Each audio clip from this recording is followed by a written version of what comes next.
Fedi, thank you so much for joining the Heart Healing podcast today. It's a real joy to see you and to have you here. Thanks for having me. I'm really looking forward to it. So, Fedi, do different foods suit different people, and how can one discover what the optimum diet is, as well as the best way of eating, patterns, time-wise, regularity?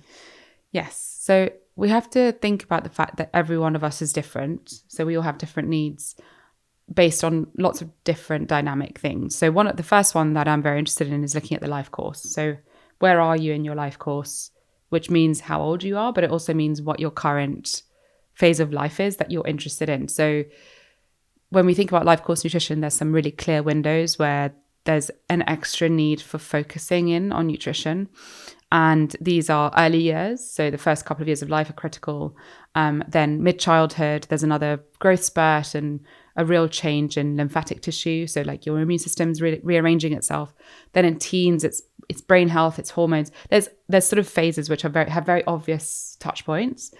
But it's also like when you're looking at adulthood, if you're somebody who is in their 20s and wants to conceive and have a child, it's very different in terms of compared to someone who's preparing to become a professional athlete. Or so what you're doing in the life stage you're in is important to consider. It means that your dietary needs are different. So that's between people, but also for yourself, right? What you need as a child is different to what you need as an adult and an older adult. So it continues to evolve. I often say that if your nutritional needs haven't changed and you haven't evolved, it's probably because you're dead. So we should be grateful that our needs change. It means that we're still around. It's good. But I think as soon as we embrace that idea, then people can be a bit kinder to themselves, because often there's a real dissonance. It's like people get very annoyed with themselves because, oh, well, I used to be able to eat this and I was absolutely fine and now I can't and now I'm angry with my body. It's like, well, actually it's doing quite a good job. So, we need to support it. So that's one thing. So like time is important. There are also differences in what people need according to whether they're poorly or not poorly. So even just having a cold or not having a cold, your nutritional needs change according to whether your immune system is having to work really hard or not. Seasonally, it changes. If you're female and you have periods, then your nutritional needs slightly vary throughout your menstrual cycle, and also your food preferences do. So there's physiological change. Then there's preferential change, like what do you like to eat? So if I'm trying to help you sort of improve your diet and I'm telling you, well, you need to make sure that you have, you eat plenty of this food, or, Japanese cuisine's great, why don't you eat that? But actually your cultural heritage means that you don't like Japanese food. It's not going to help. So like people's preferences are really important to take into account, and learning how to eat in a way that you can enjoy, because enjoying food is one of the principal ways in which people then maintain a healthy diet. And then there's some sort of bigger picture things to consider. So midlife changes, menopause has a big impact on how metabolism actually works. So understanding how we can help to support our metabolism when it really does change quite radically. So that's a big piece of work that we've done at Zoe, is look at menopause nutrition and how to support women through that, and how we can better understand the metabolic changes that have happened. So there's lots of dimensions that mean there isn't one diet that can fit all. And also no one diet is going to fit you for the rest of your life. It's a dynamic process. And whilst there are some pretty good public health nutrition recommendations based on scientific evidence, right? So I think most people listening to this will know that eating fruit and veg is good for you, although social media might have confused that now. But so maybe it's worth saying. But there's certain things like, we know that the majority of the UK population are fiber deficient. 9 out of 10 adults don't reach 30 grams a day. Average UK adult gets about 18 grams a day, which is what's recommended for a 4-year-old. So there's a lot of things that still need to be said, and they do apply to pretty much everyone. But then the actual detail of how that's going to play out for you as an individual is very dependent on where you are in your life, what you're dealing with in terms of your goals, what your preferences are, and whether your metabolism has been challenged or is challenged for some other reason. And just finding out the best foods for you involves kind of engaging with all those things and understanding them. What do you think about the demonization of certain food groups like carbohydrates? And you alluded to the myths that are circulated on social media, and like now that a fruit is by some considered to be demonic because it's a sugar and it's a carbohydrate, and the elimination of these entire food groups. What are your views on that? I mean, I think it's really sad. I think it's really sad because there's so much fear around food, and it's these kinds of demonizations that have bred this fear. So, listen, we've grown up in a society that's very diet culture focused anyway. So there's this idea that food is kind of not your friend, and you need to limit it where you can, and maybe instead of having breakfast, have a cigarette. That's bad enough. And now we've moved into a space where not only is food to be avoided. I mean, my favorite is I still hear people say, "I'm hungry, but maybe I'm just thirsty. I'll have a glass of water." Thirst response and hunger are very different. But anyway, so now it's like not only we're denying hunger because we're like, well, shouldn't eat. Now we're also fear-mongering about food, and demonizing entire food groups is just wrong on every level. So there's this dietary principle which we use in public health nutrition, global public health nutrition. So thinking about countries that have very low incomes, very little access to food, one of the main measures of whether someone is getting, and especially children, are getting like the minimum they need to survive is called minimum dietary diversity. And the idea is that you have to get some food from each food group to actually get to this minimum dietary diversity. And, across the world, research groups and the UN and the WHO are trying to make sure that these populations can access the minimum dietary diversity. And then here we are, right, with all the food available, more food than we need available. And we're going, well, we should completely remove this really critical group of food. It's like, whoa, how, what? What kind of dystopian parallel? So yeah, demonizing whole food groups, unhelpful, unscientific, and just no benefit to it whatsoever. Fruit, I'm particularly passionate about, because when you look at the dietary factors that are contributing the most to disability and disease in the world, so when you think about, okay, what's really doing the thing? A diet low in fruits is amongst the top 5 factors that are causing the most disability and disease globally. So to demonize whole fruits is removing a food group that is essential to helping people increase their health span. So why would you do that? Like, it makes no sense. Now, don't get me wrong. I think the food industry has a bit to answer for here, because fruit juices, industrial fruit smoothies, contains real fruit on foods that are generally unhealthy hasn't helped, because people are like, oh, fruit is deceiving me. But whole fruit has never done that, any of that. Like a whole apple, some frozen berries, these foods are really good for us, and we should be eating them every single day, more than once a day. But that work can be really hard, getting people to sort of re-embrace fruit. It can be quite hard. Especially with all this ketogenic, paleo diets that seem to be the trendy diets to follow at the moment, particularly. Trendy and particularly cult-like, if I may. They are, it's quite interesting. It's more than a diet, Louis Patton. It's a belief system, which I think is why it's become more dangerous in a way, because it's like I just did a post on a study. I was just saying, look at this interesting new study. Like, this is what it shows. Oh my Lord. And so it's not my evidence. Someone else's science, very well respected, huge meta-analysis. So one of the highest standards of research we can have. And it just showed that having an excessive consumption of red meat is actually linked to an increased risk of type 2 diabetes, because it makes your blood sugar levels go up. Oh my God, the hate. It's like, how do we know? Like, this is funded by who? I'm like, what? I'm not funded by anyone. I'm just showing you a paper. So it becomes like a belief system. And that's why I think it's become more toxic than other things. Like, you never had this when the things like the South Beach diet were really popular, or there's other dietary trends that were very popular, or even Beyonce's Cayenne. Or the Atkins diet. It was never like a belief system. It was a diet.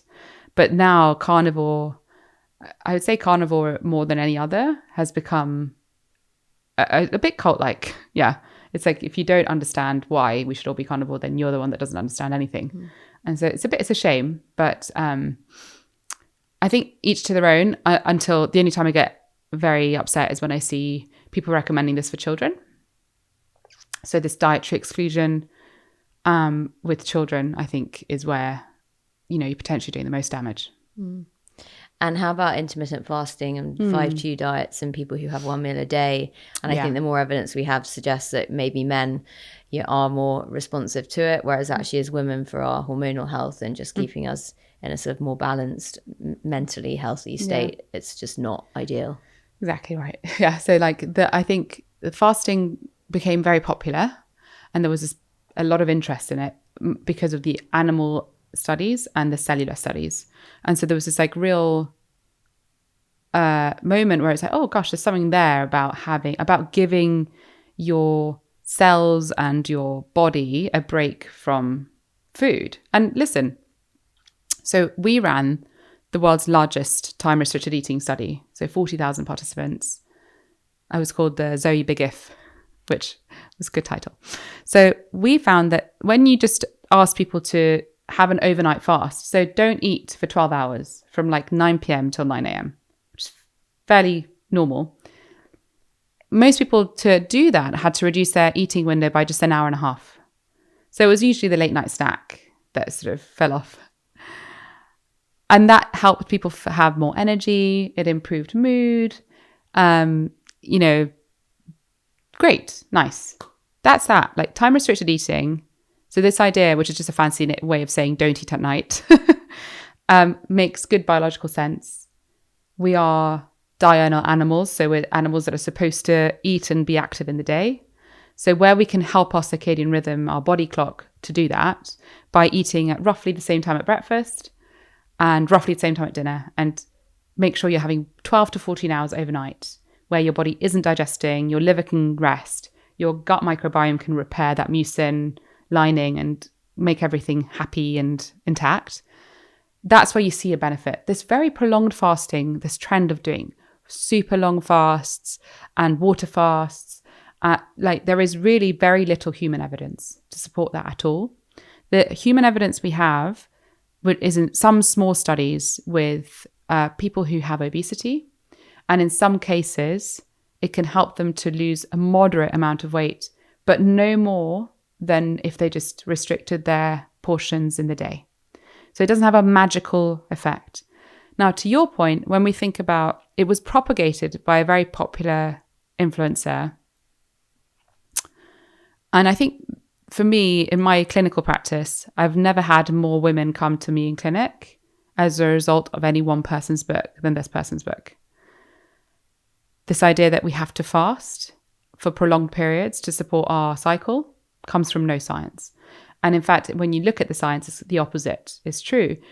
Women are especially sensitive to fluctuations in glucose levels in the body. This makes evolutionary sense because historically you wouldn't want to risk entering a pregnancy where there was low food availability. So when there's any sort of fluctuations which suggests there might be a famine on the horizon, essentially our estrogen levels drop. Now, as you can imagine, if you do that on purpose, it makes you feel pretty rubbish. And it really upsets me to think that, so many women went through this prolonged fasting periods, very strict times of only eating for 4 or 6 hours a day, training in a fasted state. It's so potentially so much more damage than even, I'm sure there's no benefit, but potentially actually damage. So it's not even neutral.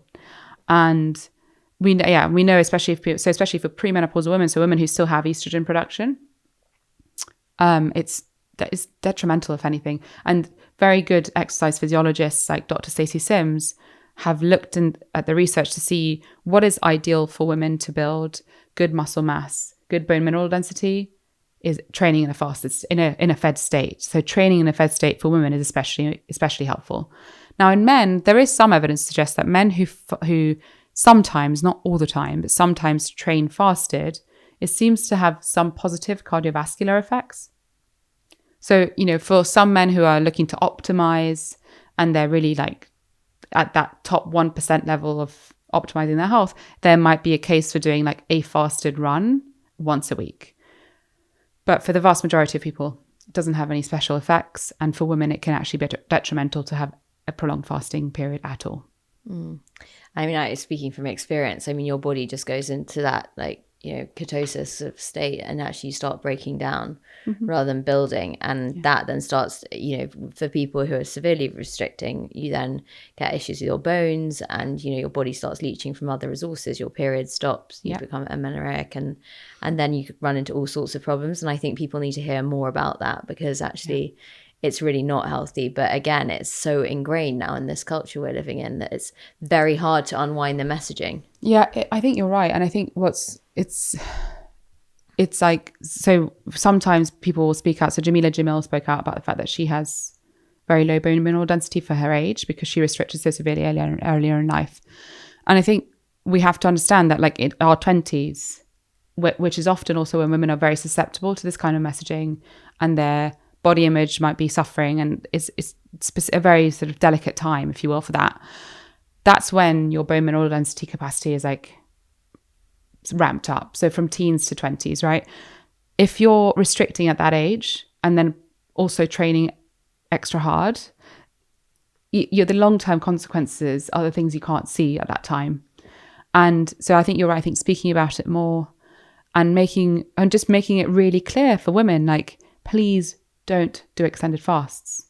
Now, if you're under there's obviously always exceptions, but if you're under medical care, and one example for an exception is there has been some research to show that women undergoing certain chemotherapy treatments could benefit from prolonged, but that you will be told by your oncologist if that's the case. So where your doctor has told you there's a medical reason for you to do this for this outcome, obviously do. But for the general population who are just looking to, like, be healthier and have, support their lifestyle, there's really no evidence to support these prolonged fasting periods. And especially don't restrict your diet and have long fasting periods and then train fasted.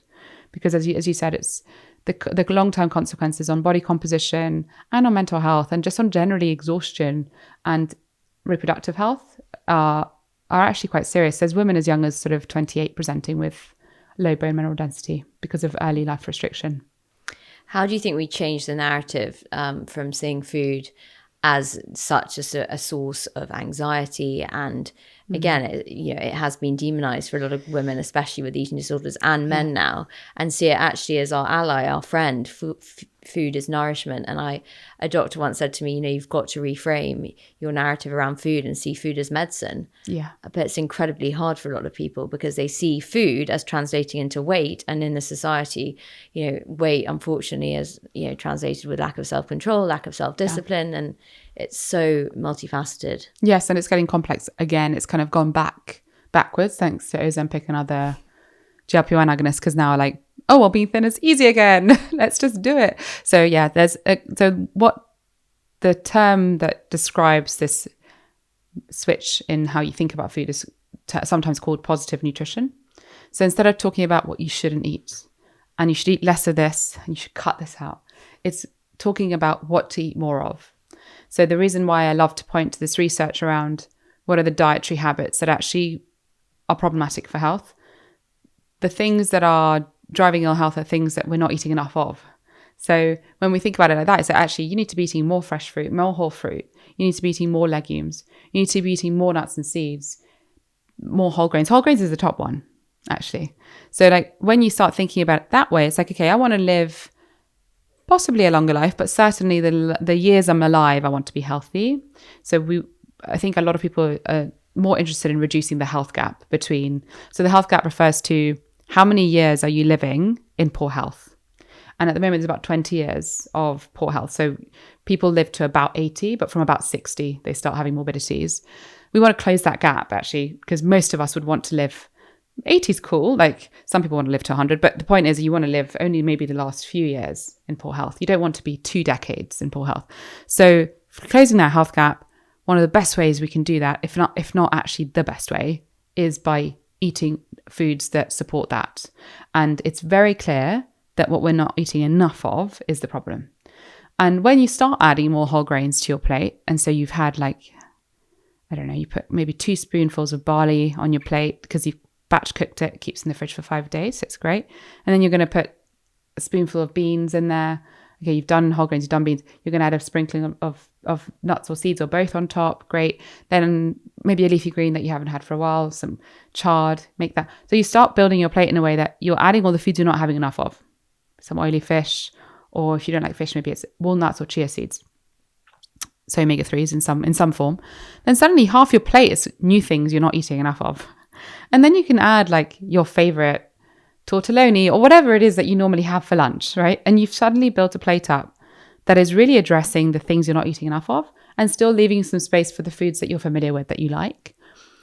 And by doing that, you're automatically displacing some of the other foods that you may have grabbed because you actually didn't have enough food with your meal anyway. And you didn't. So we need to start talking about what to eat instead of what not to eat. And this is something that Zoe is built on positive nutrition. So it's like, what should you add to your plate? And that's why I love working with them, because it's very aligned with this. But also we're at a time again where people are very scared of food. There's now a new narrative. There's always a narrative, strong narrative about ultra processed foods and how bad they are and how like they're causing us all to get sick. And it's like, okay, I'm not denying that. There's evidence pretty clear. But when you tell someone to cut out all ultra processed foods from their diet, when more than 70% of our food environment is ultra processed foods, it's like, okay, what do I eat? And so that's why I think actually telling people what to eat is more helpful, because then it will automatically displace some of the other things that we would like to see less of. That's how I like to view it. And I think to your point, as soon as people start to reconnect with food as something that's actually quite pleasurable, so that does mean like sometimes either cooking something for yourself in a way that you know you'll love it, or having someone that you love cook for you in a way that they know you'll love it, and reconnect with the actual pleasure. Like, what does it taste like? How do you feel? And are you hungry? If you're not hungry, you don't have to eat. Okay, when you are hungry, do eat, and then just eat until you're full and then just stop. Like, also being in touch with how your body is signaling, because often food becomes like a routine. It's like, it's breakfast time, it's lunchtime, it's dinner time. But are you hungry? Or are you just eating because you think it's time to? And a lot of the work I do one-on-one with people is on that piece, just actually allowing them to reconnect with when they're hungry and then eating when they are and then not eating when they're not. Sounds really simple, but a lot of people have lost touch with that. It's true. And it's the intuitive eating, isn't it? Rather than the sort of prescribed routine, as you say. It is harder, I think, when people have had eating disorders, because I think you do lose touch with those hunger signals. And I think to start with, particularly, and like rebuilding a slight semblance of routine can be helpful. But I agree. I think when you get to that stage where actually you can eat intuitively, it's incredibly powerful. Yeah. And I think often when you get to that point as well, where you actually start to enjoy the flavors and maybe the textures, and if you can enjoy cooking. So cooking is a skill that is a skill. We're not born with it. And so I think sometimes giving yourself the agency to be like, well, I'm going to learn how to cook actually, because this is clearly something that's going to help my health. But most of us will pay for French lessons, or we'll pay for a PT, or we'll pay for whatever, like to learn something. But often if you say to someone, oh, have you thought about taking cooking lessons? They're like, no, why? It's like, it's a pretty essential life skill. And so even just reframing that, and often going on some cooking courses that, especially the ones that have access to like a farm to table where you can go and like pick the veg and then take it. It sounds twee, but it's like a really good way to connect with the food you're making and then to enjoy that and the flavors. It's a really good step in rebuilding that relationship with food and making it about what it can do for you instead of why you should avoid it. Including the pleasure of cooking, and then ideally sharing it with someone you love as well. Like the social element of eating it's fundamental to our evolution. So if we think about pre-agricultural times, for quite a few thousand years, our lives revolved around foraging, hunting, taking it back to our community, preparing, sharing that food. And then if you look at like the cave paintings, it's all about food. So food was literally our life for a very long time, because it was obviously so hard to come by. But if we connect to that again and think, okay, it's a really big part of how we evolved as a species, then we have to grant ourselves enough time in the day to actually connect with our food, prepare it, cook it, and enjoy it. And so Sometimes it can be as simple as like 20 minutes in the morning to make breakfast, which is usually the quickest. Start with that. But for some people, they don't factor that into their day. It's not, we've completely lost touch with the kind of key role that plays in our lives. And I like your concept of like the and approach, which is how I sometimes look at it. So actually, yeah, instead of thinking I've got to strip my whole diet and just change it and have a complete overhaul, which can feel so overwhelming and actually just impossible, it's like, what can I actually just add to start with? Yes. And then naturally, if you start tapping into the hunger signals and actually this, you know, am I satisfied? Is this good? You just, the other stuff just will naturally start to maybe wane away. Maybe it won't, but in most cases, as you said, suddenly you'll be like, oh, actually this leaves me feeling really great and I kind of want more of this. Yes. And for a lot of people, the drive does come from how they feel. So as you said, unfortunately, a lot of people's goals with the diet is, I want to get to this ideal body size or shape, but that's normally not the drive, actually, to keep going. The drive to keep going with like a new dietary pattern is when you suddenly wake up and you feel pretty good, you're energized, and then you're going to the loo more regularly, because by the way, like quite a big proportion of the country is constipated, and it's not nice. When you're not constipated, you're like, okay, this is much better. It's like, I feel better. And there's all these things that happen with mood, with energy, with sleep quality, that actually is like, I do feel a lot better. I don't want to not do this because it's making me feel good every day. So there's all these like longer term goals for prolonged health span and for avoiding certain diseases. Sure, that is a driver for many of us. But in terms of what keeps us going every day, it's like, oh, I feel really good when I eat this way. And I think what you touched on there, the and approach, I like that. It's also starting from one place. So start with adding, but also like maybe you're somebody who will just start with your breakfast, because you're likely to be home at breakfast. So if you change that first, that's about 20% of your energy intake. That's a fifth of your diet is breakfast normally. So if you start with that, that's a pretty good change. And once you've got your breakfast down and you've got like several recipes you love and they're all very nutritious and they combine plants with, you know, good quality fats and you've got great protein in there, then you can say, okay, what can I tackle next? And then it might be your snacks. 9 out of 10 of us snack. About a quarter of our calories come from snacks. And a lot of them are ultra processed grab and go foods. So like protein bars or shakes and actually, can you just switch that up? Make that a piece of fruit and some almonds. Like, it doesn't have to be complex either. You don't have to be, I'm not inclined to like bake my own courgette muffins or whatever. So it doesn't have to be complicated. But if you can change your snacks to whole foods, then you know, you've just changed a quarter of your diet again. That's amazing. So it's like, it could just be building blocks. And then at lunch, at dinner, what can you add to your plate? Like, does it look a bit low in fiber? Probably. Like, what can you add? I also, for listeners who are really struggling with carbohydrates, I actually had I think it might have been Stacey Sims or it might have been Mindy Peltz, but they were talking about the importance of fiber. And they were actually saying, you know, for a lot of foods that we might consider to be very high in carbohydrates, actually they're incredibly high in fiber as well. Yeah. So actually minus the fiber from the carbohydrate, and that's the level of carbohydrate that you're sort of actually left with. Yeah, and I would go further than that, because fiber is a carbohydrate, first of all. Second of all, like the thing to consider with carbohydrates is quality.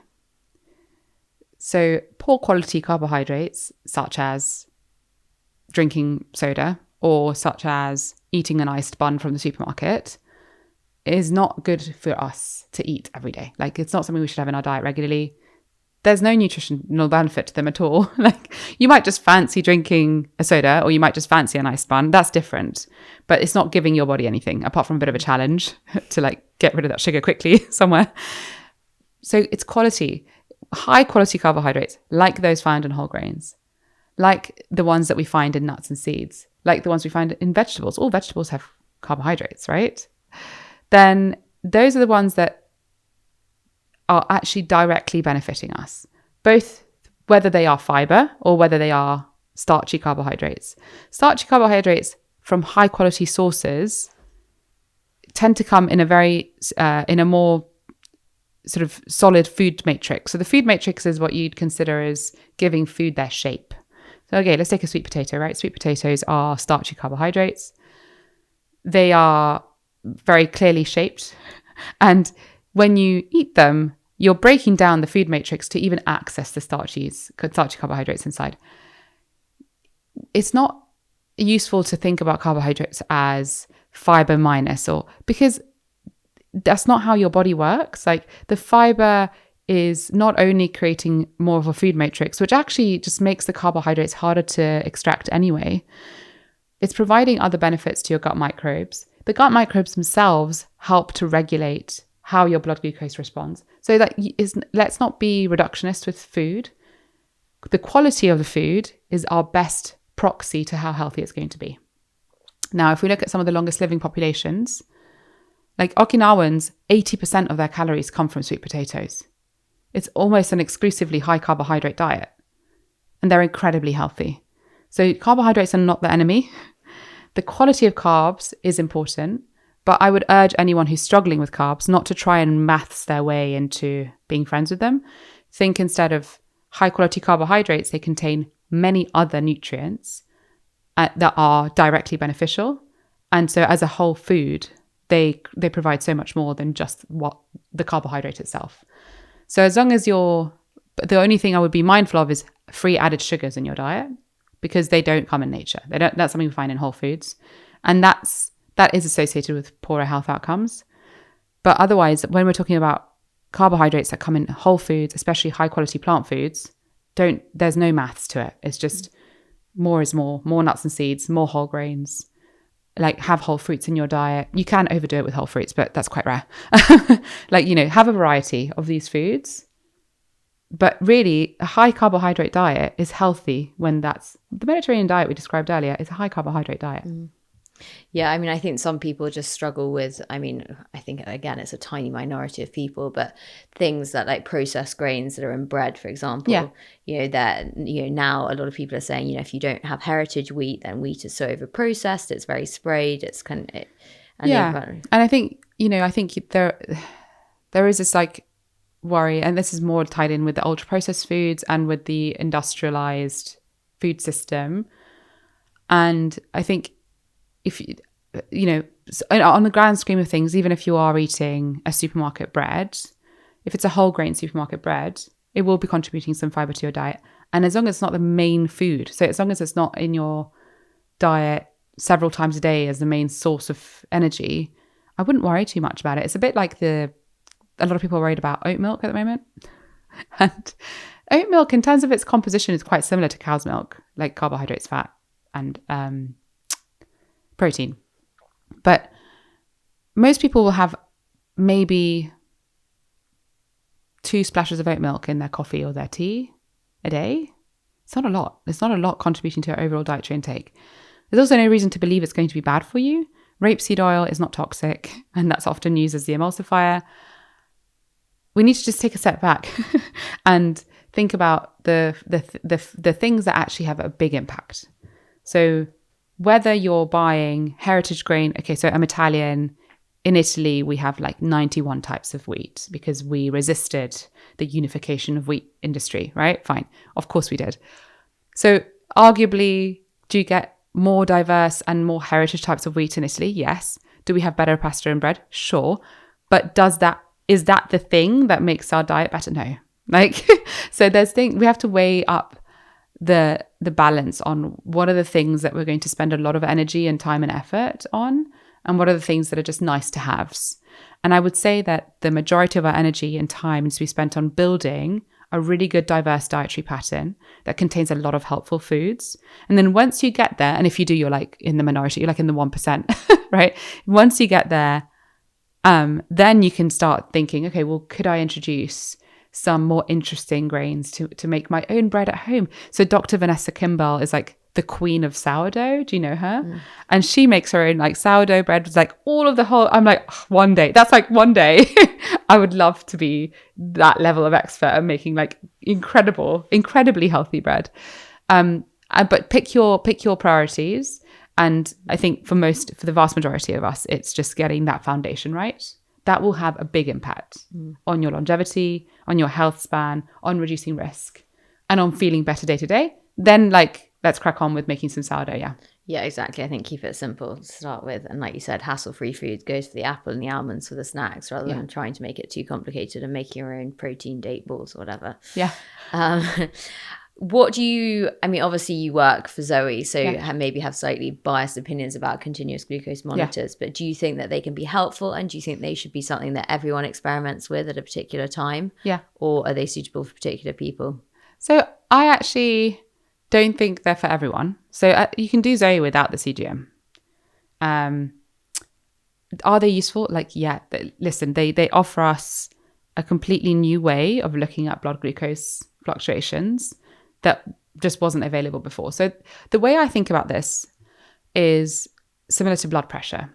So we used to measure our blood pressure, the doctors with the blood pressure cuff. I don't know if you remember the puffy ones. Yeah. And now it's automated. And more recently, you can get blood pressure bracelets that continuously monitor your blood pressure. Now, we know blood pressure, high blood pressure, is the number one risk factor in the world for death. So it's like the highest single thing that we should all be aware of. And I think a lot of people aren't actually aware of that because cardiovascular disease is still the biggest killer. So you can imagine, like, when people go and get their blood pressure measured at the doctors, or maybe they have a machine at home, but often at the doctors you can get something called white coat syndrome. So you suddenly have like high blood pressure and high heart rate because you're just being measured. And what these new devices have shown us with high blood pressure is that when you monitor people 24/7, the factor that better predicts whether someone is actually at risk of a cardiovascular incident is whether their blood pressure drops at night or not. So someone can have high blood pressure, but then their blood pressure drops quite well at night, and then it goes back up in the daytime. That tells us that there's still flexibility in their cardiovascular system, and it's actually more likely that their stress levels in their day are driving the blood pressure. So it's a good thing to have that variability. Think of CGMs in the same way. So we know that high blood glucose over time, so having elevated blood glucose over time, is not good for us. We know that it's a risk factor for type 2 diabetes later in life and other metabolic diseases, as well as cardiometabolic health, right? CGMs, I think we're still at the beginning of CGM research. So it's still early days, but it's quite clear that we get information about the fluctuations of blood glucose throughout the day in people without diabetes that does give us an insight to how physiology and exercise and obviously diet impacts blood glucose levels. So I think it is interesting. Do I think it's appropriate for everyone? No, because if you're somebody who is triggered by tracking, then a CGM is not going to make you feel good. So one of the reasons why, like, we offer Zoe with estimated blood glucose response is so people can opt out of that tracking element. Now, we only use a CGM for the first 2 weeks in testing phase, and then we don't provide it anymore.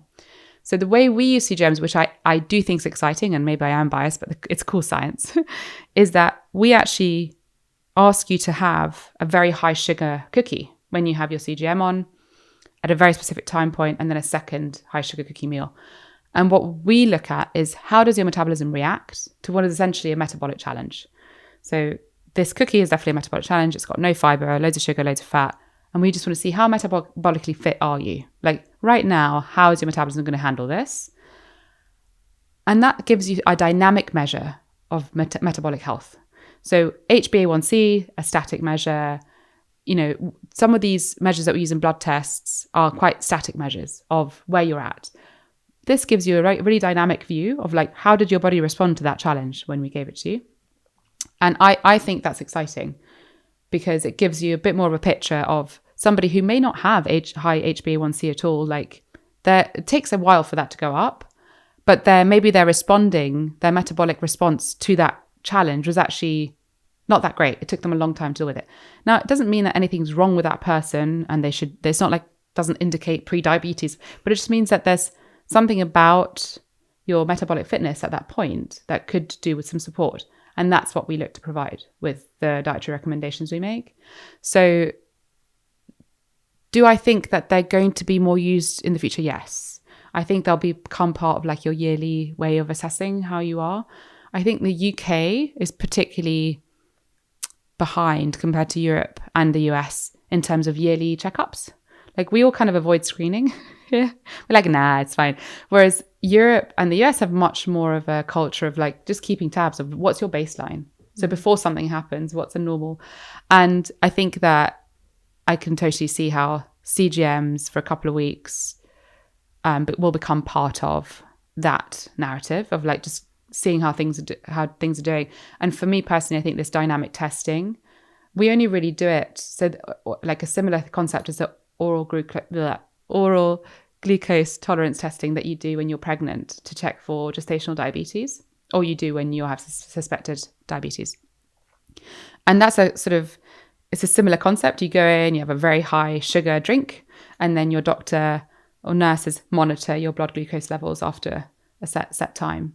It's that, but just at home, and just seeing, but without a diagnostic endpoint. We're not trying to see whether you have diabetes or not. We're just trying to see, compared to people your age and your sex, how well did your metabolism respond to that? How effectively did it get rid of the sugars? Yeah, because I'm sort of in two minds about it. Because I think for people with eating disorders, like you said, tracking can be very triggering, but equally it can also be a tool for recovery. Because actually, I think a lot of the myths that an eating disorder can feed you, which are completely mistaken and can destroy your physical health, or do destroy your physical health long term, can actually maybe be dispelled by having data and hard scientific evidence. It's a very tricky sort of nuance. Yeah, so it's really interesting. We actively discourage, if you have an active eating disorder, we won't be able to access it. The reason we've done that is through duty of care, because it hasn't been designed to help with recovery.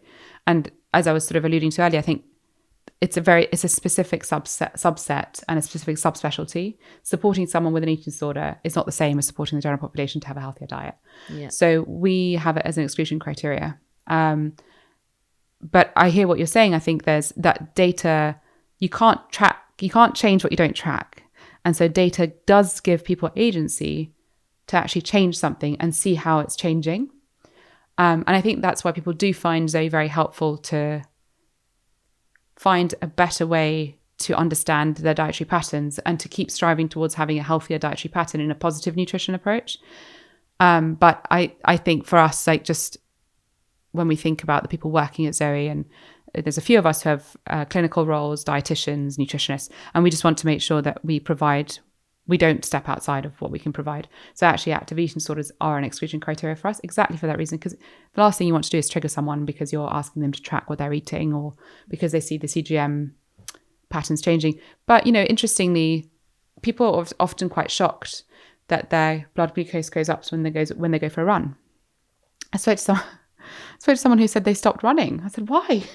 And they said, well, it made my blood sugar go up. And I said, but that's okay. It's supposed to, like, your body's literally providing the fuel for your run. But they had been following another influencer that talked about blood glucose going up always being negative. And so they thought they should stop running. And so that's why another thing that we do, obviously, is we provide a much more holistic picture. So we have blood fat response, blood sugar, blood glucose response, and gut microbiome composition, and dietary quality assessment. Because blood sugar alone isn't the only thing to look at. Otherwise, we'd all be eating lard all day, because that doesn't spike your blood sugar. So it has to be part of a comprehensive approach. Otherwise, there are dangers that people stop going for runs. Exactly. But it's also interesting because fasting also elevates your blood glucose levels. So it's just, honestly, it's just all over the place. And that's why people like you need to have more of a voice and a platform, because actually all these myths just need to be kind of dispelled. I think one of the most important things to remember is that our body's really clever. So biology is really clever. It's taken millions of years to get here and to keep us alive. And so understanding what's happening is cool. Like, maybe people say, okay, well, why does my blood sugar go up when I have a sauna? Or why does my blood sugar go up when I am fasted? And then as soon as, I think there's an understanding where, well, it's your body literally freeing up glucose to give you energy because you haven't eaten. Oh, that's really clever. Like, yes, you have storage, you have release. It's very clever. But so an appreciation of that, and not letting people put fear on things that are actually very well balanced and very well controlled by a clever system, I think is important. I think so. It's sure, like, people like me, hopefully I'm helping, but what I want people to be able to do is to trust that their body is doing a really good job. And when that isn't the case, so when someone has established metabolic disease, or there's something already that hasn't quite worked for them, so they're already they're in a different road. They're not preventing disease. They're living with a disease. They're still, primary prevention is before, secondary prevention, tertiary prevention. Like, there's different levels at which we still work with your body. So everything you do, whether it's diet or exercise or sleep patterns, working with our body is a lot more effective than trying to work against it. So it's also this idea of, you hear about people who wake up at 3 a.m. so they can work out before their day starts. Like, but you're literally disrupting your sleep to get a workout in before 5 when you want to go to the office. Like, we have to, that's working against your biology to fit around your work schedule. We have to change that. Like, we have to prioritize our biological needs that will then make us help us stay in better health, and then work around those. So that some of that is quite hard because we do live in a culture where busyness and, like, often also I find the women I work with, and I include myself in this, we struggle more to put those boundaries in. It's like, so sometimes I catch myself not taking a lunch break and just working through. And then I'm like, I can't do this. I'm not practicing what I preach. But it can be hard. It's really an act of prioritizing. It's like, if you don't prioritize it now, then later down the line you'll have to, because your body will be like, no, not doing this anymore. Which is, it's kind of hard to, it can be hard to adapt to that mentality, but I would recommend giving it a good go. January is a good time to try it. People tend to try and do that. Like, block it out. I often say to my patients, I say, just block it out in your diary, like 20 minutes after lunch to get outside and go for a walk outside. And if it's in your diary, people aren't rude on purpose, so they won't like purposefully go over something that's already in there. If they are doing that, maybe change jobs. But like, try to set, it's for yourself to have that space. Yeah. And what do you think? I mean, you've alluded to it already, but do you think regular blood testing is essential for the general population? I think screening of some sort is. So, like, whether that looks like just regular blood panels, so the HbA1c, triglycerides, there's just some really cholesterol, the ones that are really well understood to be risk factors for metabolic diseases, it's worth doing them. Your GP can do them for you, and you then have a record of like where you're at. Now, then there's also thinking about things like body composition and bone mineral density DEXA scans. They're much more affordable now. They're still like, I think they're about £120, so they're not cheap, but it's a good idea to have one in your 30s and then maybe every 5 years, just to see, like, should you be paying more attention to your bone mineral density? Should you be paying more attention to your muscle mass? Is there something that you need to keep an eye on? Because sarcopenia starts in our 30s. And having a good amount of muscle mass is really helpful for metabolic health and for later life to prevent frailty. So just being aware of these things that we should have an idea of. Also, if something does happen, say for instance, you have angina, so you have heart pain, and they run your bloods, that they can say to you, okay, what's your normal cholesterol levels? And a lot of people don't know. They're like, don't know. Or you might go into hospital and they might take your blood and see that your blood glucose is high. They might say to you, okay, what is it normally? And people don't know the answer because they haven't had that screening mentality. So I do think that it's very useful for our own ability to speak for ourselves in a medical context, to be able to say, no, actually that cholesterol level is fairly normal for me. I've had that for this many years. Or to say, look, my blood glucose normally is not this high, so something's definitely happening. So being able to talk for yourself is important, and it does give medical professionals more to work with. Because if you have no idea what a person's normal levels are, so iron's another good example, right? Anemia is quite a big problem. 40% of women and girls are thought to be anemic. But it's quite a sort of the spectrum of normal is quite big. So for some women, they might have quite low iron, but for their specific physiology and the way they absorb and use it, it's okay. For others, that same level, hair's falling out, fainting, terrible. So like knowing what your healthy baseline is a really good idea. And to do that, you need to start a bit earlier in life, because typically these markers change with age. So it's just listen, if you can, it's a good idea. What are your views on supplementation? I mean, there's just so much out there, evidence. Some people are saying you just pee it all out. Other people are saying it's essential. And if you do think it's essential, do you think doing it in coordinating it with regular blood testing is essential? Yeah, really good question. So I'll say the premise for supplementation is this: it's not regulated. So the problem with supplements is that there is no regulating body. I could decide to launch a supplement tomorrow, and no one's going to check what's in it.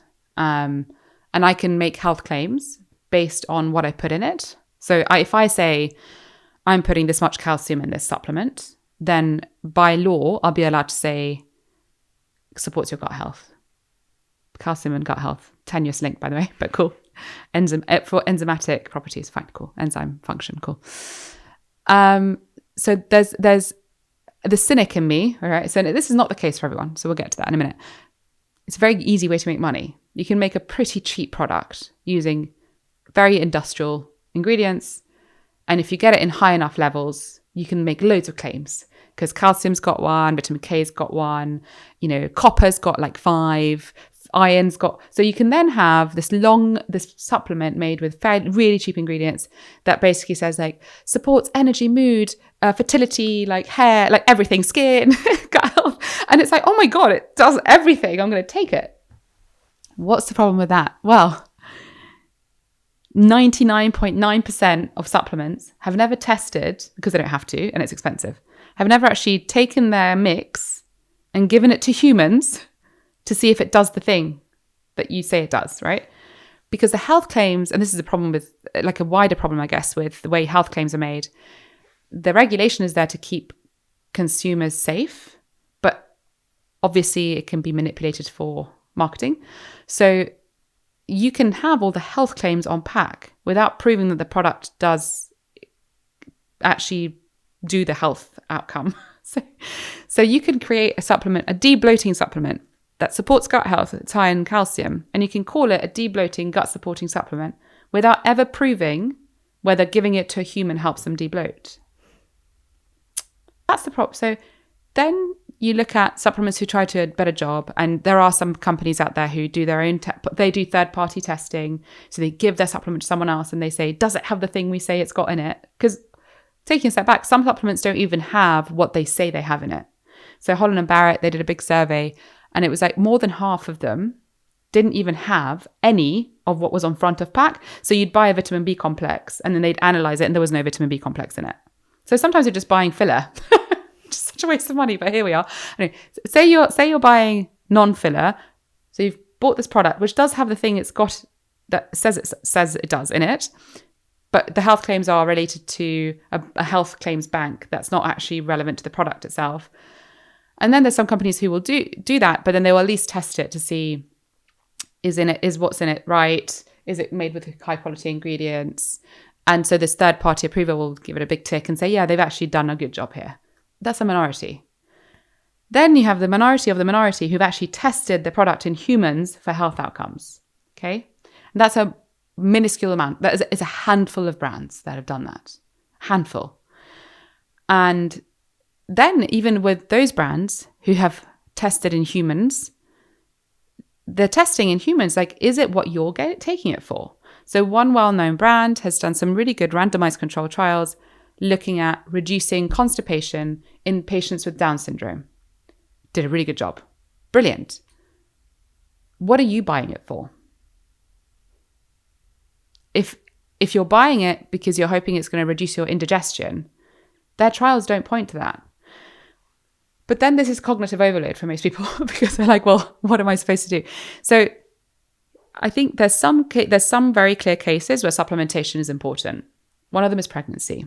So taking folic acid in pregnancy reduces the risk of spina bifida and other disorders of the neural cord. Now, just this year, the UK has finally decided to put folic acid in our grains. We're one of the last countries that haven't done this. So in the UK, we have more spina bifida than most countries, because in most countries, it's just in the flour and people tend to eat bread. So it protects the population. The UK has only done it this year. So anyway, so taking folic acid in pregnancy, good. If you're anemic and your iron levels are super low, worth taking that iron supplement because you will feel instantly better. But even in that case, iron supplementation has a pretty big negative impact on your stomach and your bowel. So you get constipated and you get gastric pain. So it's not a long-term solution. You need to find out why are you anemic? Like what's actually causing that? Get to the root cause and fix it, because you can't supplement with iron forever. So the way I view supplementation is it is a fix for usually a short-term goal. And there are a few instances and a few supplements in which this is definitely true. If you're somebody who has irritable bowel disease, vitamin D supplementation can actually help with your symptoms. Vitamin D is something that is a hormone, a parahormone, which is used a lot by our immune system. So if you're somebody who has a chronic inflammatory condition, you're likely to need vitamin D supplementation. If you're somebody who you've had to have some of your colon removed, your B12 is likely to be low because our gut microbes make it for us, and also absorption happens there. So if it's shorter, you're likely to need more B12. There's specific things which you can plug in for people, but you can also get to a place where it's not every day all year. It's like you might have phases of vitamin D supplementation in the winter months. And actually you might recommend that your patient with Crohn's disease tries to get lots of sunshine and exposure to sunshine in the summer months, obviously avoiding burning, but just enough to get good vitamin D production in the body, which is more effective than supplementing. So supplementing at best helps us to plug nutritional deficiencies, but it's never the long-term fix. At worst, the supplement industry has created a monster because there are supplements for everything, and people spend fortunes on supplements that they could be spending on high quality foods or on learning how to cook or on taking their favorite salsa class, doing things so dancing has really good science to show that it's really beneficial for health. So my worry with supplements is like, it's a displaced asset for something else. And the vast majority, as I said, listen, your medical professional again, or your nutrition professional will be able to tell you like, this supplement is worth it for you. It's personal. It depends what you need. And other than that, I think hopefully we're at a place where people will start to see it differently. So now, for full disclosure, we've created a fiber supplement, Zoe. Why did we do that? Well, as I said earlier, like 9 out of 10 adults are fiber deficient, not getting to 30 grams a day. And a lot of our members were saying, how can we just help this up? Because it's hard you're learning how to include more plants in your diet, but it takes time. So we created a fiber supplement made with whole foods, and we ran a randomized control trial. We're like, we've done the thing. We've created this product. We think it's good.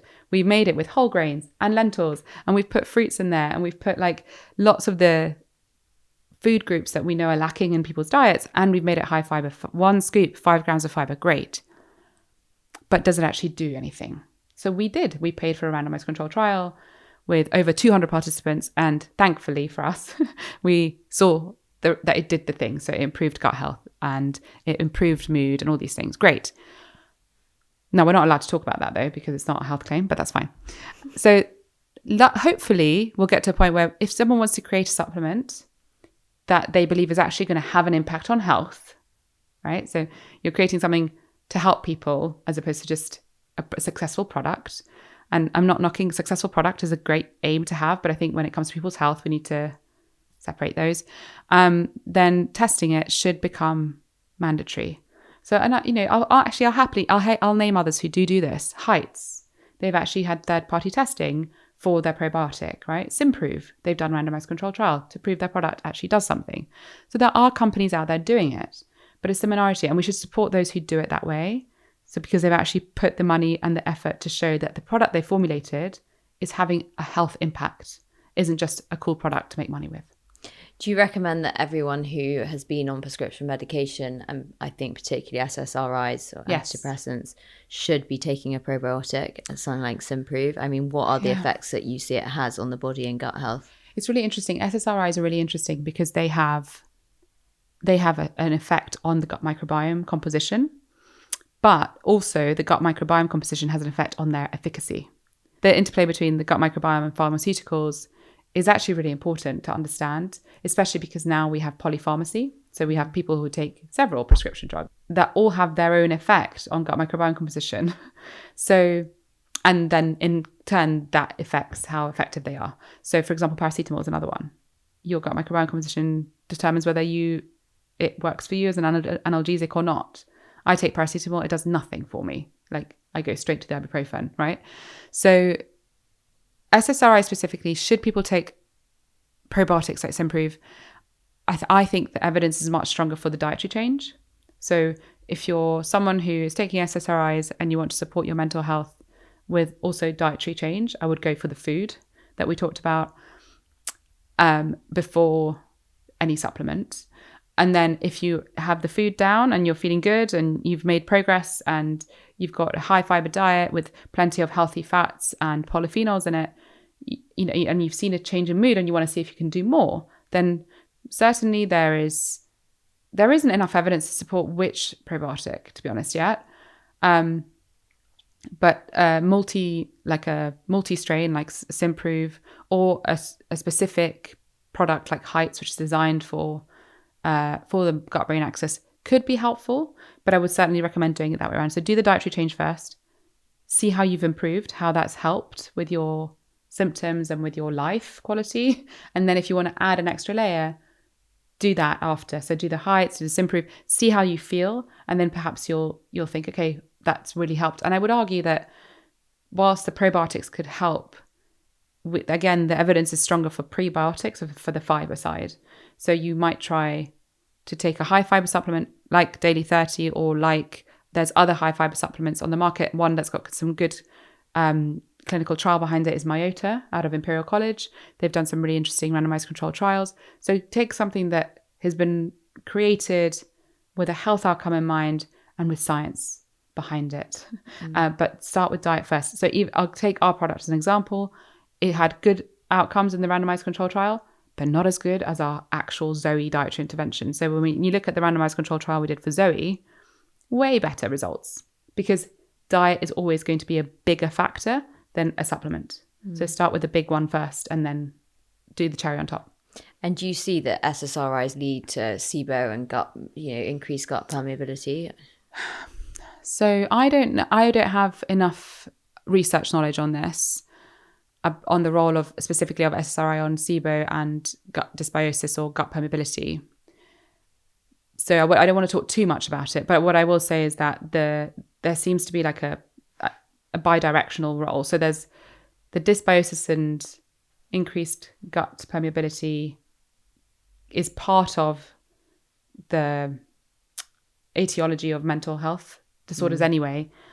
And then whether SSRIs then change that, certainly we think that the dysbiosis changes how SSRIs work or not.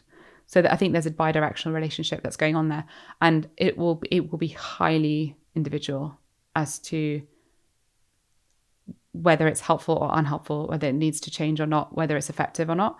So I don't think there's like a blanket statement. I wouldn't say it's certainly all SSRIs are doing this. Whereas for other drugs, so for example, if we think about antacids, like we know they have a negative impact on your gut microbiome, and they're taken very freely for very long periods of time. Another one, so there's drugs that we know have a negative effect on the gut, and actually can increase risk of things like colorectal cancer. But SSRIs, I think, is more bidirectional and variable between individuals. Finally, Fede, I know you've alluded to the small changes people can make, but for someone who just feels like the total state of overwhelm, they're getting so much conflicting information, like where do they start? Yeah. So I think of this as there's two paths, right? So one of them is the start with breakfast, then do snacks, then do your lunch, and you do it. So one of them is a stepwise. So start with like one meal at a time. The other one is to actually look at your plate and try to hit what I call self-proclaimed new 5 a day. And so that means that try to every day get some whole grains, get some legumes, get some nuts and seeds, get some good quality omega-3 fatty acids, whether that's from oily fish or walnuts and chia, and get some whole fruit. So if you can get those 5 every day, wherever you want throughout the day, around your diet, then you'll be starting to plug some of these holes that we've seen in modern diets and moving more towards the Mediterranean dietary pattern. So I think whatever you find is less overwhelming for you, For some people, as I said, it's like just doing one meal at a time. For other people, it's like, what are the general things I need to try and eat every day? Great.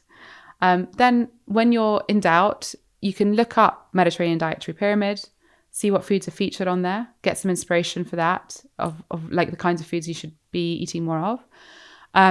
Zoe has an Instagram page which is filled with recipes, and we've just published a cookbook which also has like principles of healthy eating at the front, and then over 100 recipes at the back, and they're really nice and delicious.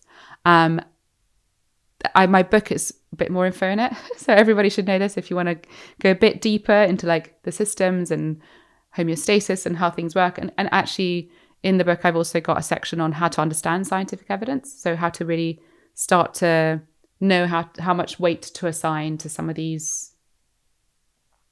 are myths, some of them are like one trial in mice extrapolated to humans. So starting to understand like how much weight to give to these things, that can be helpful. And I think surround yourself, if there's something on Instagram or so TikTok, any social media, which gives you anxiety about food, just take it off. Like anything or anyone that's trying to give you anxiety about food is probably not working with sort of your best interest at heart. So educational content tends to not be anxiety provoking, as a rule, general rule. So there's some really good creators who are very educational and point to like the evidence base of like actually healthy eating is not that hard. Everyone can do it.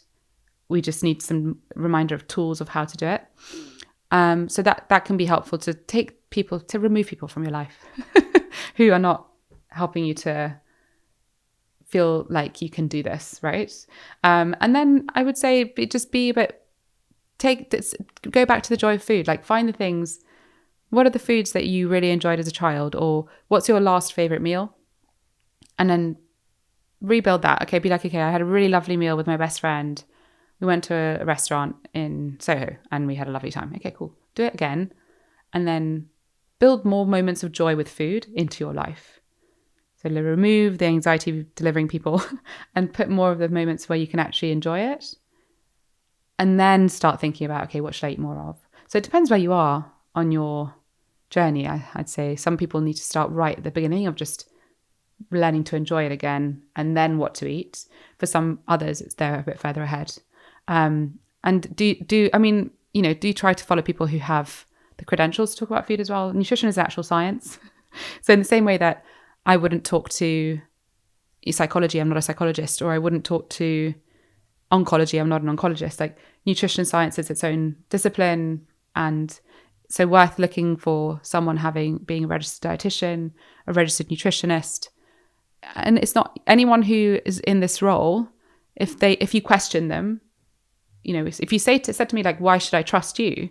I won't get angry. I'll be like, well, this is the research I've done and this is what I specialize in. And it's up to you to trust me or not.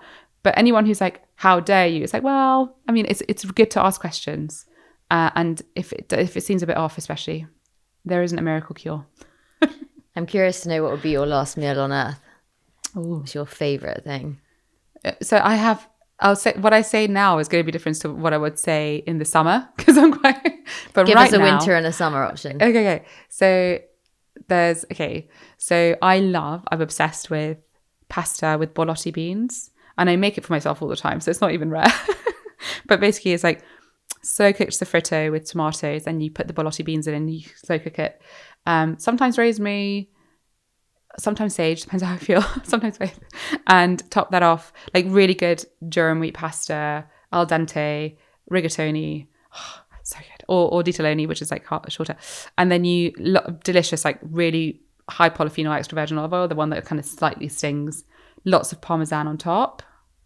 I mean, I literally could eat that all day, and it's a very Roman dish. So it's, right. I also love, so that's like in my heart. In the summer, I make a lot of this salad with really ripe peaches, mozzarella, and tomatoes. But this has to be in Italy because tomatoes here suck. So, good tomatoes with basil, extra virgin. I mean those meals.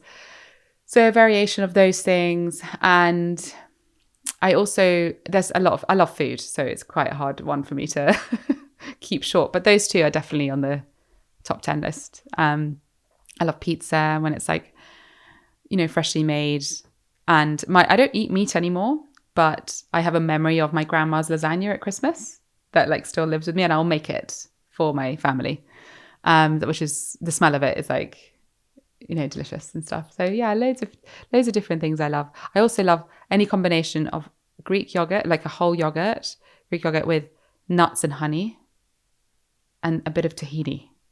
Yeah, I actually have to say tahini in yogurt porridge. I think tahini is a bit of a game changer. Tahini and honey is like a classic Greek combination. I won't claim it as ours. So if you go to some parts of southern Greece for breakfast, they'll have like this really lovely dark rye bread, and they'll just put tahini and honey, and it forms this have you done this? No, I'm intrigued. So when you mix tahini and honey together, it forms this quite thick spread. Yeah, because when you whip tahini, it goes really thick. Yeah. And so what will happen is they have this tahini and honey base and then a Greek yogurt dollop on top. Oh my God, so good. Like elite. I highly recommend that. Oh my God. Okay, Fedi, it's been an absolute joy talking to you. I could go on for hours, but you've been so generous with your time. So thank you so much for what has been such an illuminating and fascinating conversation. Oh, thank you so much for having me. I hope that people listening will find food as their ally for health. I hope so too.